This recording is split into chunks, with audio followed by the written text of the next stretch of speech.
우리 민정이가 정말 천사예요. 이런 며느리 어디서 구하겠어요? 시어머니 정경숙 씨의 목소리가 거실에 울려 퍼졌습니다. 남편 준호가 웃으며 제 어깨를 토닥였죠. 결혼한 지 석 달이 지났지만 아직도 믿기지 않았어요.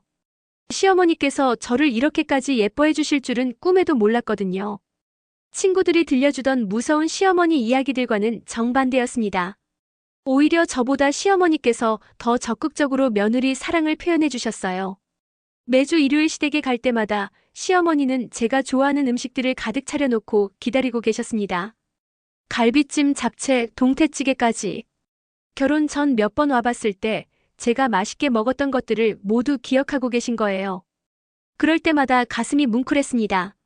어머님, 이렇게까지 하시면 안 되는데요. 뭘 안 돼. 우리 예쁜 며느리 위해서 이 정도도 못하겠어?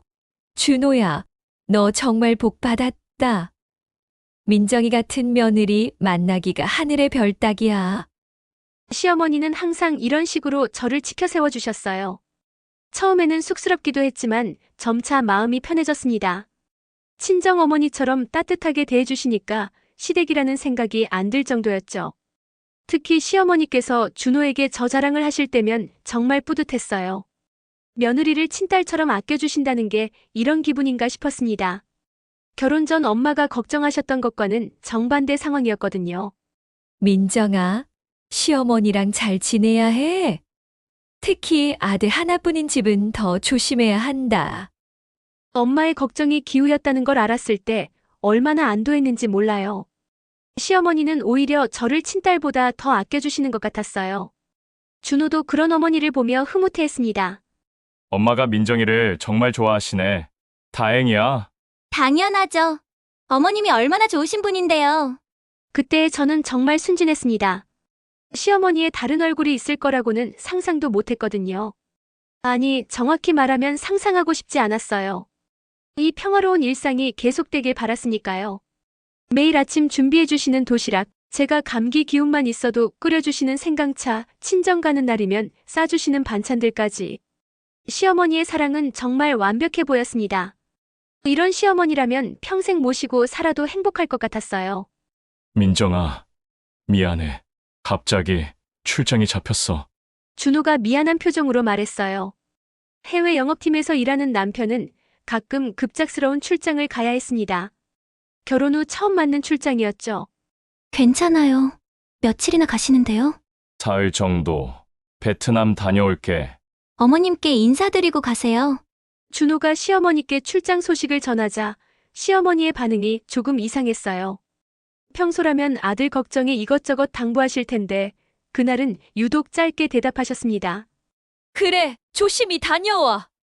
그리고는 저를 힐끔 쳐다보시더니 묘한 미소를 지으셨어요. 그때는 별 생각 없이 넘어갔습니다. 설마 그 미소에 숨은 의미가 있을 거라고는 생각지 못했거든요. 준호가 떠난 후 저는 평소처럼 시어머니와 저녁을 같이 드셨어요. 그런데 뭔가 분위기가 어색했습니다. 시어머니께서 말수가 현저히 줄어드신 거예요. 평소에는 이런저런 이야기로 식사 시간이 금방 지나갔는데 그날은 정적만 흘렀습니다. 어머님, 드시기 편하게 반찬 더 가져다 드릴까요? 됐어. 퉁명스러운 대답이 돌아왔어요. 평소 우리 민정이 참 살뜰하다며 칭찬해 주시던 분이 맞나 싶을 정도였습니다. 아마 아들이 없어서 심심하신가 보다 생각했어요. 식사 후 설거지를 하는데 시어머니께서 거실에서 텔레비전을 보고 계셨습니다. 평소라면 민정아, 설거지는 내가 할게라며 나서주셨는데 그날은 꿈쩍도 안 하셨어요. 뭔가 이상했지만 그냥 혼자 다 처리했습니다.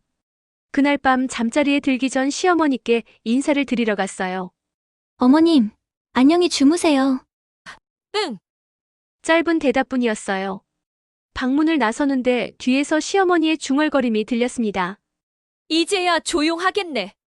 뭔가 찜찜한 기분이 들었지만 제대로 듣지 못했다고 생각했어요. 설마 저를 두고 하신 말씀일 리는 없을 테니까요. 그날 밤 잠이 잘 오지 않았습니다. 준호가 없는 집이 어색하기도 했고 시어머니의 태도 변화가 신경 쓰였거든요. 다음 날 아침 평소처럼 시어머니 드실 아침 식사를 준비했어요. 항상 좋아하시던 된장찌개와 계란말이, 김치까지. 그런데 시어머니께서 식탁에 나오시더니 한마디 하셨습니다. 짜네. 네, 된장찌개가 짜다고. 평소 간이 딱 맞다고 칭찬해 주시던 똑같은 된장찌개였는데 갑자기 짜다니요. 당황스러웠지만 사과했습니다. 죄송해요. 다시 끓여드릴게요. 됐어. 그냥 먹을게. 시어머니는 찌푸린 얼굴로 아침을 드셨어요. 분위기가 너무 어색해서 저도 제대로 못 먹었습니다. 준호가 떠난 둘째 날 시어머니의 본 모습이 드러나기 시작했어요. 민정아, 이리 와봐. 차가운 목소리에 가슴이 덜컥했습니다. 평소 우리 민정이라고 다정하게 부르시던 것과는 완전히 달랐거든요. 거실로 가니 시어머니께서 소파에 팔짱을 끼고 앉아 계셨어요. 표정이 무섭도록 차갑더라고요. 마치 다른 사람 같았습니다. 결혼한 지 석 달 됐지? 네, 어머님. 이제 좀 말할 게 있어서. 무슨 말씀을 하실지 두려웠지만 가만히 서서 기다렸어요. 시어머니의 다음 말에 저는 귀를 의심했습니다. 너 같은 애가 우리 집 며느리라니 정말 한심해. 어머님, 뭘 어머님이야. 지금까지 준호 앞에서 연기한 거야. 그 애가 너를 얼마나 아끼는지 아니까 참고 있었지. 머릿속이 하얘졌어요. 이게 대체 무슨 상황인지 이해할 수 없었습니다. 그동안 저를 그렇게 예뻐해 주시던 시어머니의 모든 행동이 연기였다는 거예요? 준호가 없으니까 이제 진짜 얘기를 해보자. 솔직히 너 같은 애가 우리 아들 만났다는 게 믿어지지 않아. 시어머니는 제가 아무 말도 못하고 있는 걸 보고는 더욱 독설을 퍼부으셨어요. 집안도 변변찮고 학벌도 그렇고? 우리 준호는 더 좋은 애 만날 수 있었는데 왜 하필 너였을까? 가슴이 무너지는 기분이었어요. 그동안 받았던 따뜻함이 모두 거짓이었다니. 눈물이 핑 돌았지만 참으려고 애썼습니다. 어머님, 그동안 제가 뭘 잘못했을까요? 뭘 잘못했냐고. 존재 자체가 잘못이지. 너무 잔인한 말이었어요. 결혼 전 그렇게 반가워하시며 맞아주시던 분이 맞나 싶었습니다. 모든 게 거짓이었다는 현실이 받아들여지지 않았어요. 앞으로 준호가 출장 갈 때마다 이럴 거야. 그러니까 각오해도 더 이상 착한 시어머니 연기 안 할 거거든. 시어머니는 마치 오랫동안 참아왔던 것처럼 시원해하는 표정이었어요. 반면 저는 온몸이 떨렸습니다. 이런 상황을 어떻게 준호에게 말할 수 있을까요? 믿어줄까요? 그리고 말해봤자 소용없어. 준호는 절대 안 믿을걸. 엄마가 그럴 리 없다고 할 게 뻔하거든. 마치 제 마음을 읽은 듯한 말이었어요. 정말 그럴 것 같았습니다. 준호에게 어머니는 세상에서 가장 착한 분이니까요. 그날 하루 종일 시어머니의 괴롭힘이 계속됐어요. 밥을 해드려도 맛없다고 하시고 청소를 해도 제대로 안 했다고 트집을 잡으셨습니다. 심지어 제가 앉아있는 것도 거슬린다며 계속 이것저것 시키셨어요. 빨래 개라. 설거지해. 마루 닦아. 끝없는 지시가 이어졌습니다. 하루 종일 쉴 틈이 없었어요. 그럴 때마다 시어머니는 만족스러운 표정으로 저를 바라보셨습니다. 마치 복수라도 하는 것처럼요. 준호가 없는 사흘이 지옥 같았어요. 시어머니의 괴롭힘은 날이 갈수록 심해졌습니다. 둘째 날 아침 평소보다 일찍 일어나 정성스럽게 아침을 준비했어요. 시어머니가 좋아하실 만한 반찬들로 상을 차렸죠. 하지만 시어머니의 반응은 차갑기만 했습니다. 이게 뭐야? 아침 식사 준비해드렸어요. 맛도 없는 걸 왜 만들어놨어? 먹기 싫으니까 다시 해. 멀쩡한 음식들을 모두 치우고 다시 만들어야 했어요. 두 번째로 차린 상에도 똑같은 반응이었습니다. 결국 세 번째에서야 시어머니께서 드셨죠. 그것도 한두 숟가락 떠먹고는 배부르다며 그만두셨어요. 그날 오후에는 더 황당한 일이 벌어졌습니다. 시어머니께서 저를 부르시더니 갑자기 이런 말씀을 하셨어요. 민정아, 너 혹시 우리 집 돈 훔친 거 아니지? 네. 무슨 말씀이세요? 내 지갑에서 돈이 없어졌거든. 너 말고 누가 있겠어. 억울해서 눈물이 났어요. 남의 집 돈을 훔칠 사람이 아니라는 걸 시어머니도 아실 텐데 왜 이런 말씀을 하시는지 이해할 수 없었습니다. 어머님, 저는 정말 그런 적 없어요. 그럼 어디 갔을까? 집에 너밖에 없는데. 결국 제 가방과 지갑까지 뒤져보셨어요. 당연히 아무것도 나오지 않았죠. 그제야 시어머니께서 착각이었나 보다고 하셨지만 이미 제 마음은 상처투성이가 되어버렸어요. 저녁 시간에는 또 다른 모욕이 기다리고 있었습니다. 시어머니께서 갑자기 제 친정 이야기를 꺼내신 거예요. 너희 엄마는 뭐 하는 사람이래? 마트에서 일하세요. 마트에서 일해? 그럼 우리 아들이 장모한테 용돈도 줘야 하는 거네. 참 부담이야. 친정을 무시하는 말에 가슴이 아팠어요. 우리 부모님도 열심히 사시는 분들인데 마치 거지 취급을 하시는 것 같았거든요. 그리고 너는 대학도 지방대 나왔지? 우리 준호는 서울에서 명문대 나왔는데 수준이 안 맞아. 학벌까지 들먹이며 저를 깎아내리시는 시어머니를 보며 정말 견딜 수 없었어요. 하지만 어떻게 할 도리가 없었습니다. 준호가 돌아올 때까지는 참아야 했거든요. 앞으로는 친정에 용돈 보내지 마. 우리 집 돈이 아깝잖아. 심지어 제가 번 돈까지 간섭하려고 하셨어요. 결혼 전 엄마께 용돈을 드리겠다고 했을 때 준호가 흔쾌히 허락해줬는데 시어머니는 그것마저 못마땅해 하시는 거예요. 그날 밤 혼자 방에서 울었어요. 결혼이 이렇게 힘든 건지 몰랐습니다. 특히 시어머니의 이중적인 모습이 가장 충격적이었어요. 어떻게 사람이 이렇게 다를 수 있을까요? 준호에게 전화라도 하고 싶었지만 할 수 없었어요. 출장 중인데 이런 이야기로 괴롭힐 수는 없잖아요. 게다가 시어머니 말대로 믿어주지 않을 수도 있고요. 드디어 준호가 돌아왔어요.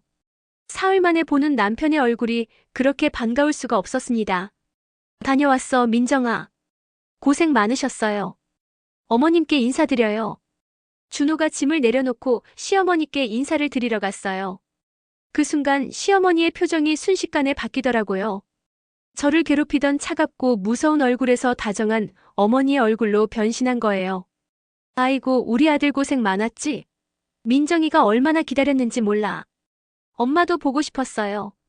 민정이가 잘 챙겨드렸죠? 당연하지. 우리 민정이가 얼마나 효자야. 내가 아파서 못 일어났는데도 정성껏 챙겨줬어. 거짓말이었어요. 시어머니께서 아프신 적도 없었고 오히려 저를 하루 종일 부려먹으셨거든요. 하지만 태연하게 거짓말을 하시는 모습에 소름이 돋았어요. 역시 우리 민정이야. 고마워, 자기야. 준호가 제 손을 잡고 고마워하는데 너무 억울했어요.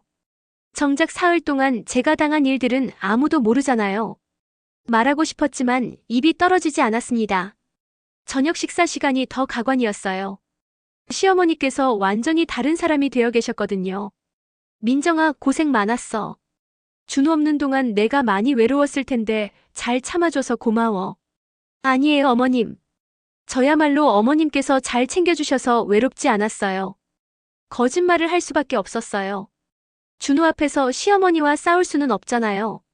하지만 속으로는 화가 치밀어 올랐습니다. 우리 민정이 참 착하다. 준호야, 너 정말 좋은 아내 만났어. 시어머니께서 저를 칭찬하실 때마다 가슴이 답답했어요. 사흘 전 존재 자체가 잘못이라고 하시던 분이 맞나 싶었거든요. 어떻게 이렇게 태도가 바뀔 수 있을까요? 민정이가 해준 음식도 정말 맛있었어. 특히 된장찌개는 내 입맛에 딱 맞더라. 짜다고 하며 찌푸리셨던 그 된장찌개를 두고 하는 말이었어요. 정말 기가 막혔습니다. 연기를 하시는 건지 진짜 그렇게 생각하시는 건지 알 수가 없었어요. 준호는 시어머니의 말을 듣고 흐뭇해했어요. 다행이네. 민정이가 혼자서도 잘 해냈구나. 응, 정말 잘했어. 이런 며느리 어디서 구하겠어. 그 순간 시어머니와 눈이 마주쳤어요. 시어머니의 눈빛에는 냉소가 서려 있었습니다. 마치 어디 한번 말해봐라고 도전하는 것 같았어요. 그날 밤 잠자리에서 준호가 물어봤어요. 민정아, 엄마랑 잘 지냈지? 네, 어머님께서 잘 챙겨주셨어요. 또 거짓말을 했어요. 정말 말하고 싶었지만 준비가 되어 있지 않았습니다. 어떻게 설명해야 믿어줄까요? 증거도 없는데 말이에요. 다행이야.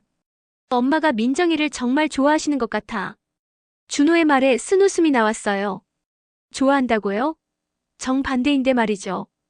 그 후로 준호의 출장이 있을 때마다 같은 일이 반복됐어요. 시어머니는 아들이 없을 때와 있을 때 완전히 다른 사람이 되셨습니다. 한 달 후 준호의 두 번째 출장이 있었어요. 이번에는 일주일이나 되는 긴 출장이었습니다. 준호가 떠나자마자 시어머니의 진짜 모습이 나타났죠. 이번엔 일주일이나 없으니까 실컷 부려먹어야겠다. 시어머니께서 대놓고 말씀하시는 거예요. 더 이상 숨기려 하지도 않으셨습니다. 그 일주일은 정말 생지옥이었어요. 아침 6시부터 밤 10시까지 쉴 틈이 없었습니다. 청소, 빨래, 요리, 시장 보기까지. 모든 집안일을 혼자 해야 했어요. 민정아, 베란다 청소해. 방금 했는데요. 다시 해. 깨끗하지 않아. 말도 안 되는 트집이었지만 어쩔 수 없이 다시 했어요. 그런데 또 깨끗하지 않다고 하시더라고요. 결국 같은 곳을 4번이나 청소해야 했습니다. 식사 준비도 마찬가지였어요. 뭘 해드려도 마음에 안 든다고 하셨습니다. 이건 너무 짜고, 이건 너무 싱겁고, 이건 맛이 없어. 결국 하루에 3번씩 다시 만들어야 했어요. 재료비도 만만치 않았는데 시어머니는 전혀 신경 쓰지 않으셨습니다. 가장 힘든 건 정신적인 괴롭힘이었어요. 끊임없이 저를 깎아내리는 말들을 하셨거든요. 너 같은 애가 우리 집에 시집 왔다는 게 정말 한심해. 준호가 불쌍해. 이런 며느리 만나서. 너희 친정은 교육을 어떻게 시켰길래 이 모양이야. 하루 종일 이런 말들을 들으니까 정말 미칠 것 같았어요. 자존감이 바닥까지 떨어졌습니다. 정말 제가 그렇게 못난 사람인가 싶었거든요. 중간에 준호에게 전화가 왔을 때는 더 기가 막혔어요. 시어머니께서 전화를 받으시더니 완전히 다른 목소리로 말씀하시는 거예요. 준호야, 민정이가 정말 잘해줘. 내가 감기 기운이 있는데 정성껏 챙겨주고 있어. 감기도 안 걸리셨으면서 거짓말을 하시는 거예요. 그리고는 저에게 전화를 넘겨주시면서 눈빛으로 경고하셨습니다. 여보, 잘 지내고 있어? 응, 어머님께서 잘 챙겨주고 계셔. 또 거짓말을 해야 했어요. 준비가 안 된 상황에서 전화로 이런 이야기를 할 수는 없잖아요. 그렇게 일주일이 지나고 준호가 돌아왔을 때 시어머니는 또다시 완벽한 연기를 시작하셨어요. 민정이가 정말 잘해줬어. 내가 아픈데도 밤새 간병해주고. 고마워, 민정아. 고생 많았지? 저는 그저 웃으며 고개만 끄덕일 수밖에 없었어요. 정말 한계였습니다. 이런 식으로는 더 이상 살 수 없을 것 같았어요. 운명의 날이 왔어요. 준호의 3번째 출장이 있던 날이었습니다. 이번에는 제가 몰래 준비를 했어요. 핸드폰에 녹음 앱을 깔아두고 시어머니의 괴롭힘을 증거로 남기기로 한 거죠. 더 이상 혼자 감당할 수가 없었거든요. 준호가 떠나고 시어머니의 괴롭힘이 시작되자마자 녹음을 시작했어요. 이제 또 일주일 동안 내가 내 종노릇을 해야지. 어머님, 너무 심하신 것 아니에요? 심해? 이게 어디가 심해? 아직 시작도 안 했는데. 시어머니의 목소리가 선명하게 녹음되고 있었어요. 이제야 증거를 잡을 수 있었습니다. 그런데 그날 오후에 예상치 못한 일이 벌어졌어요. 준호가 갑자기 돌아온 거예요.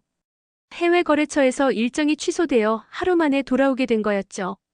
준호는 깜짝 선물을 해주려고 미리 연락하지 않고 왔다고 했어요. 그런데 집에 들어서자마자 시어머니의 목소리가 들렸습니다. 이 못된 년이 밥도 제대로 못하는 게 감이 대드니까. 준호가 현관에서 멈춰 섰어요. 어머니의 목소리인 건 확실한데 평소에 듣던 목소리와는 완전히 달랐거든요. 어머님, 제가 뭘 잘못했다고 그러세요? 제 목소리도 들렸어요. 준호는 조심스럽게 거실 쪽으로 다가갔습니다. 잘못한 게 뭐냐고. 이 집에 시집 온 게 잘못이지. 우리 준호가 너 같은 애랑 결혼한 게 우리 집 족보에 먹칠하는 일이야. 그 순간 준호가 거실에 나타났어요. 시어머니와 저 모두 깜짝 놀랐죠. 엄마, 지금 뭐라고 하신 거예요? 준호의 목소리가 떨리고 있었어요. 믿을 수 없다는 표정이었습니다. 아, 준호야. 언제 들어왔어? 시어머니께서 당황하시는 게 역력했어요. 하지만 이미 늦었습니다. 준호가 다 들어버렸거든요. 엄마가 방금 민정이한테 뭐라고 한 거예요? 족보에 먹칠한다고요? 아니야, 그게 아니라. 그럼 뭐예요? 제가 분명히 들었는데. 준호가 저를 바라봤어요. 그 눈빛에는 미안함과 당황스러움이 섞여 있었습니다. 민정아, 엄마가 평소에도 이렇게 했어. 이제야 말할 수 있는 순간이 왔어요. 더 이상 숨길 필요가 없었습니다. 준호야, 어머님께서 당신이 출장 갈 때마다 저를 이렇게 대하셨어요. 드디어 진실을 말할 수 있었어요. 준호의 얼굴이 점점 굳어갔습니다. 뭐라고? 그게 무슨 소리야? 녹음도 해뒀어요. 믿어주지 않을까 봐서. 제가 핸드폰을 꺼내자 시어머니의 얼굴이 새파랗게 변했어요. 준서가, 그건 오해야. 내가 그럴 리가 없잖아. 하지만 준호는 이미 녹음을 재생하고 있었어요. 시어머니의 독설이 그대로 흘러나왔습니다. 너 같은 애가 우리 집 며느리라니 정말 한심해. 존재 자체가 잘못이지. 이번엔 일주일이나 없으니까 실컷 부려먹어야겠다. 준호의 얼굴에서 혈색이 사라졌어요. 자신이 알던 어머니가 아니었거든요. 엄마, 이게 정말 엄마 목소리예요? 시어머니는 더 이상 변명할 수 없었어요. 증거가 너무 명확했거든요. 준호야, 내가 그럴 만한 이유가 있었어. 무슨 이유요? 민정이가 뭘 잘못했다고 이렇게 괴롭히신 거예요? 준호의 목소리가 점점 커졌어요. 평생 어머니에게 이렇게 화를 낸 적이 없었을 텐데 정말 화가 난 것 같았습니다.